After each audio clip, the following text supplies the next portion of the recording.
अस्सलामु अलैकुम नाज़रीन किराम, उम्मीद है आप लोग खुश व खुरम होंगे और खैर व आफ़ियत से होंगे।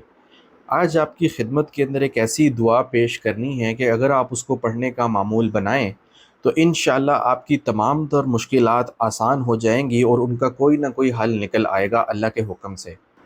हज़रत अनस रज़ी अल्लाह अन्हु फरमाते हैं कि हज़ूर अक़दस सल्लल्लाहु अलैहि वसल्लम को जब कोई काम मुश्किल नज़र आता तो वो ये दुआ पढ़ते थे, अल्लाहुम्मा ला सहला इल्ला मा जअलतहु सहलन व अंत तजअलुल हज़्न इज़ा शिअत सहला। इसका तर्जुमा ये है, ए अल्लाह, नहीं है कोई काम आसान मगर वही जिसको तू आसान कर दे, और तू तो सख्त और बंजर ज़मीन को नरम कर देता है जब चाहता है।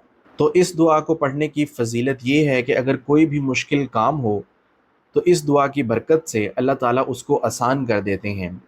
मुश्किलात ज़िंदगी का एक हिस्सा हैं। कहीं न कहीं इंसान किसी न किसी मुश्किल में फंस जाता है, क्योंकि ये दुनिया आजमाइश की जगह है। इसलिए इस दुआ के ज़रिए अल्लाह से मदद मांगें, इंशाअल्लाह अल्लाह के हुक्म से आपकी तमाम तर मुश्किलात दूर हो जाएंगी।